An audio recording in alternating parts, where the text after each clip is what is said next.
ഹരേ കൃഷ്ണ. ഗോകുലമുറ്റത്തെ കുഞ്ഞു കാൽപ്പാടുകൾ. ഉറിയിലാടുന്ന കള്ളക്കണ്ണൻ. നന്ദഗോകുലത്തിലെ ഗോപികമാർക്ക് ഇപ്പോൾ വലിയൊരു സന്തോഷമുള്ള തലവേദനയുണ്ട്.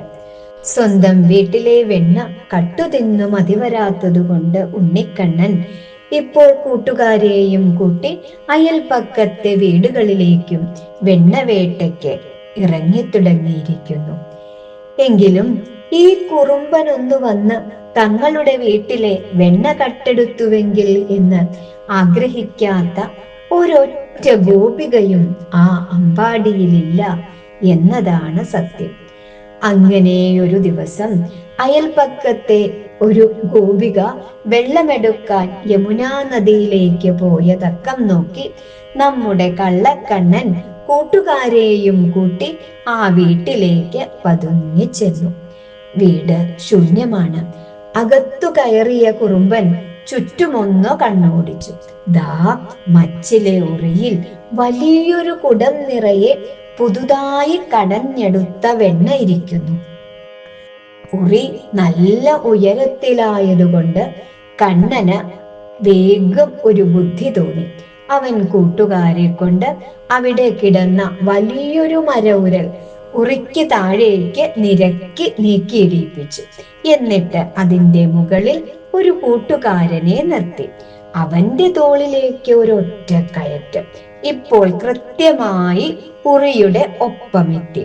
കുഞ്ഞിക്കൈകൾ കൊണ്ട് ഉറിയിലെ വെണ്ണക്കുടത്തിലേക്ക് കൈയിട്ട് അവൻ വെണ്ണ വാരിയെടുത്തു. ആദ്യം വലിയൊരു ഉരുള സ്വന്തം വായിലാക്കി. പിന്നെ കൂട്ടുകാർക്കും താഴെ വാ പൊളിച്ചു കാത്തുനിന്ന കുരങ്ങനും വാരിക്കൊടുത്തു തുടങ്ങി. എല്ലാവരുടെയും മുഖത്താകെ വെണ്ണ പറ്റിപ്പിടിച്ച് അവിടെയാകെ വലിയൊരു ആഘോഷമായിരുന്നു. പെട്ടെന്നാണ് പുറത്ത് കാൽച്ചിലമ്പുകളുടെ ശബ്ദം കേട്ടത്. ഗോപിക വെള്ളവുമെടുത്ത് തിരികെ വരികയാണ്. ശബ്ദം കേട്ടതും കൂട്ടുകാർക്കും കുരങ്ങനും ആകെ പരിഭ്രാന്തിയായി. അവർ വേഗം താഴേക്ക് ചാടി ജനലിലൂടെയും വാതിലിലൂടെയുമൊക്കെ ചിതറിയോടി. ആ വെപ്രാളത്തിനിടയിൽ അവർ ആ വലിയ മരവുരലും തട്ടിമറിച്ചിട്ടാണ് ഓടിയത്. പക്ഷേ നമ്മുടെ കള്ളക്കണ്ണന് മാത്രം താഴെ ഇറങ്ങാൻ പറ്റിയില്ല. ചവിട്ടി നിൽക്കാൻ കൂട്ടുകാരനുമില്ല, ഉരലുമില്ല. അവൻ ആ ഉറിയിലെ കയറുകളിൽ ഇരു കൈകളും കൊണ്ട് മുറുക്കി പിടിച്ച് തൂങ്ങിക്കിടന്നു. കൊഴുത്തുരുണ്ട ആ കുഞ്ഞു വയറും കാണിച്ച് വഴുതുന്ന കയറിലൂടെ താഴേക്ക് വീഴാതിരിക്കാൻ പാടുപെട്ട് വായുവിൽ കാലിട്ടടിച്ച് ഉറിയോടൊപ്പം ആ കുറുമ്പനും അങ്ങോട്ടും ഇങ്ങോട്ടും ആടുന്നു. അപ്പോഴേക്കും ഗോപിക അകത്തേക്ക് കയറി വന്നു. അവർ കാണുന്ന കാഴ്ച എന്താണ്? തന്റെ വീട്ടിലെ ഉറിയിൽ ഒരു വെണ്ണക്കുടത്തിനു പകരം മുഖത്താകെ വെണ്ണയും പുരട്ടി ആ വലിയ കണ്ണുകൾ വട്ടത്തിൽ ഉരുട്ടി ദാ ഒരു കള്ളക്കണ്ണൻ തൂങ്ങിക്കിടന്നാടുന്നു. കൊഴുത്തുരുണ്ട കുഞ്ഞിക്കാലുകൾ വായുവിൽ ഇട്ടടിക്കുന്നതും വഴുതുന്ന കയറിലൂടെ താഴേക്ക് വീഴാതിരിക്കാൻ അവൻ പാടുപെടുന്നതും കണ്ട് ഗോപികയ്ക്ക് അതിയായ ചിരി വന്നെങ്കിലും കഷ്ടപ്പെട്ട് അത് അടക്കി പിടിച്ചു. എന്നിട്ട് വലിയ ഗൗരവത്തിൽ ചോദിച്ചു, ആരാ ഈ ഉറിയിൽ തൂങ്ങിക്കിടക്കുന്നത്? എന്റെ വീട്ടിലെ വെണ്ണ കെട്ടത് ഈ ഉണ്ണിയാണോ? തൂങ്ങിക്കിടന്നാടുന്നതിനിടയിൽ താഴെ വീഴാതിരിക്കാൻ കയറിൽ ഒന്നുകൂടി ഇറുക്കി പിടിച്ചുകൊണ്ട് അവൻ വലിയ പരിഭവത്തിൽ വളരെ നിഷ്കളങ്കമായി നുണ പറയാൻ തുടങ്ങി. അല്ല, ഉണ്ണി എടുത്തിട്ടില്ല. ഇവിടെ വലിയൊരു കുരങ്ങൻ വന്ന് വെണ്ണ തിന്നുമായിരുന്നു.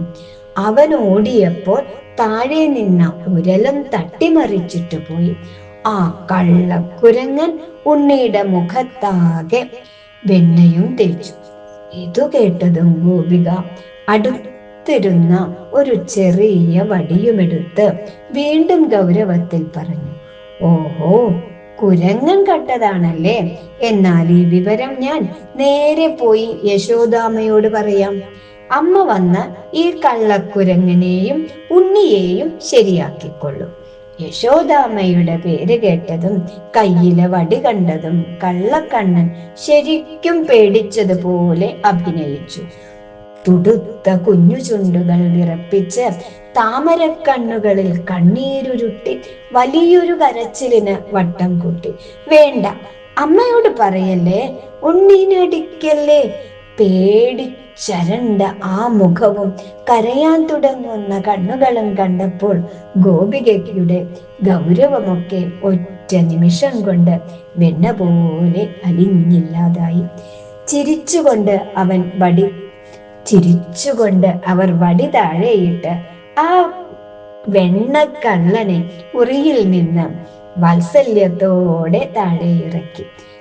താഴെ നിന്നതും ഇത്രയും നേരം പേടിച്ചു നിന്ന സങ്കടം മാറാത്തതുപോലെ അവൻ മുഖം കുനിച്ച് പതുക്കെ പതുക്കെ പിച്ച വെച്ച് വാതിൽക്കലേക്ക് നടന്നു. ഗോപിക അതിയായ വാത്സല്യത്തോടെ ആ കുഞ്ഞു നടത്തം നോക്കി നിന്നു. എന്നാൽ വാതിൽ കടന്ന് മുറ്റത്തേക്ക് ഇറങ്ങിയതും കള്ളക്കണ്ണന്റെ ഭാവം മാറി.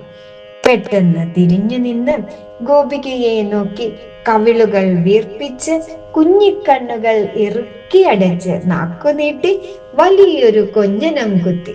പിന്നെ ആ ഗോപികയെ നോക്കി കുടുകുടാന്ന് കള്ളച്ചിരി ചിരിച്ചുകൊണ്ട് ഒറ്റ ഓട്ടമായിരുന്നു. ആ നിഷ്കളങ്കമായ കളിയാക്കൽ കണ്ട് ഗോപിക പിന്നെ ഗൗരവം നടിക്കാൻ നിൽക്കാതെ ഉറക്കെ പൊട്ടിച്ചിരിച്ചുപോയി. നോക്കൂ, യാഗശാലകളിൽ മഹർഷിമാർ അർപ്പിക്കുന്ന ഹവിസ്സുകൾ സ്വീകരിക്കുന്ന യജ്ഞഭോക്താവായ പരമാത്മാവ് ഇതാ ഒരു സാധാരണ ഗോപികയുടെ വീട്ടിൽ വെണ്ണ കട്ടു തിന്നാൻ വന്ന ഉറിയിൽ തൂങ്ങിക്കിടന്നാടുന്നു. വടികാട്ടി പേടിപ്പിക്കുമ്പോൾ ഒരു കൊച്ചു കുഞ്ഞിനെ പോലെ കരയാൻ ഭാവിച്ചു. രക്ഷപ്പെട്ടു കഴിയുമ്പോൾ കൊഞ്ഞനം കുത്തി ഓടിയും. തൻ്റെ ഭക്തരെ കുസൃതികളിലൂടെ അവൻ ചിരിപ്പിക്കുന്നു.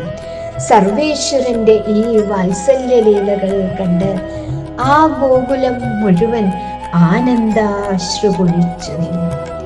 ഹരേ കൃഷ്ണ. ഓം നമോ ഭഗവതേ വാസുദേവായ. സർവം ശ്രീകൃഷ്ണാർപ്പണമസ്തു. ഹരേ കൃഷ്ണ.